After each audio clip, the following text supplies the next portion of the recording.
হান্ডে পিন্ডে খেয়ে সন্ধ্যাবেলা 5 তারকার ময়দানে একটা ঘন্টা হিজাব নিয়ে দিদি বলছে আমি তোমাদের লোক, আমি তোমাদের লোক। আরে চাচা, দুধের গাইরা ভাবছে ও বাবা মমতা তো আমাদের খালা, মমতা হচ্ছে আমাদের বেগম।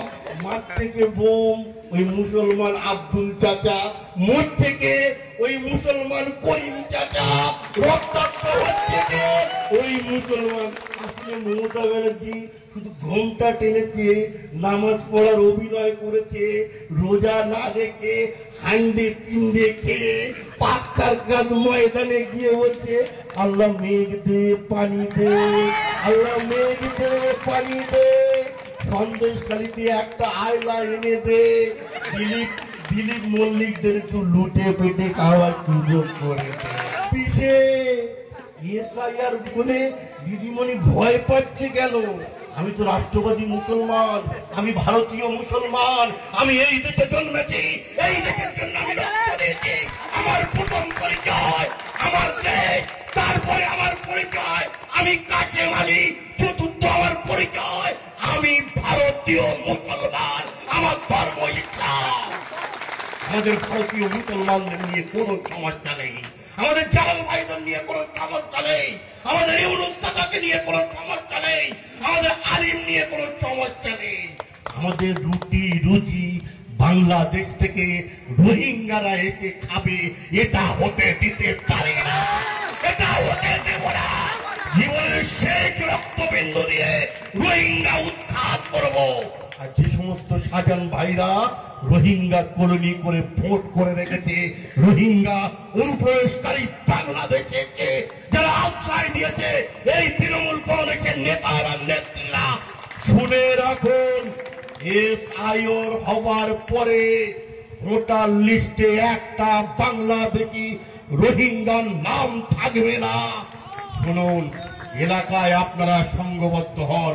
সন্দেশখালিতে যে নারী শক্তি, যে মায়েরা সাকার সিঁদুরকে বাঁচানোর জন্য লড়াই আন্দোলন করে গোটা ভারতবর্ষকে পথ দেখিয়েছিলেন, আপনাদেরও প্রস্তুতি নিতে হবে।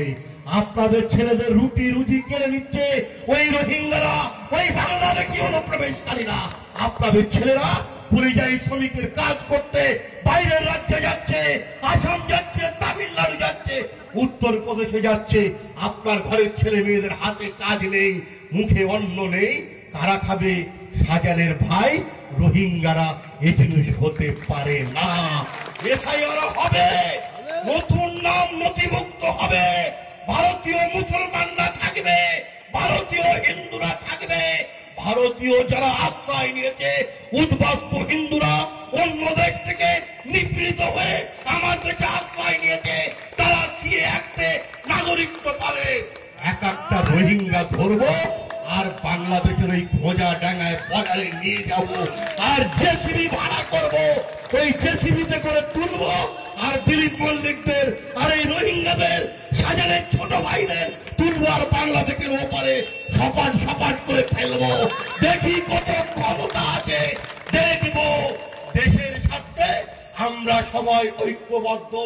দেশ যদি আঘাত পায়, দেশের যদি জনগণের সুরক্ষা না থাকে, আমরা কারোর সাথে আপোষ করতে পারি না, আর ভবিষ্যতে করব না।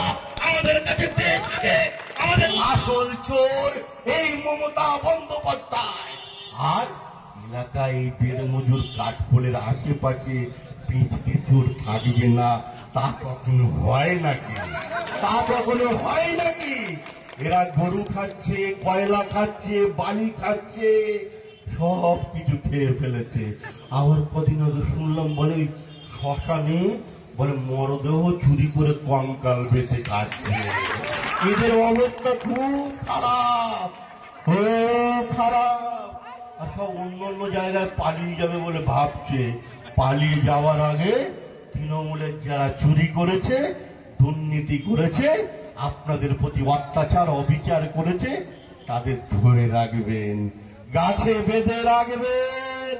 মায়েরা পারে, নারী শক্তিরা পারে আপনার সন্তানের অধিকারকে সুরক্ষিত রাখার জন্য। গাছে বেঁধে রাখবেন চোরগুলোকে, এমন ট্রিটমেন্ট করবেন, জল বিচুটি লাগিয়ে দেবেন।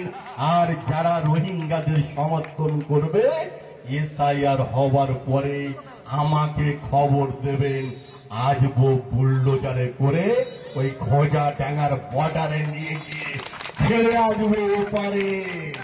ওপারে যা পিসি তুই চলে যা, যা পিসি তুই চলে যা, যা পিসি তুই চলে যা। বাংলার ৭৩ বছরের বিদ্যা মা ডুকরে ডুকরে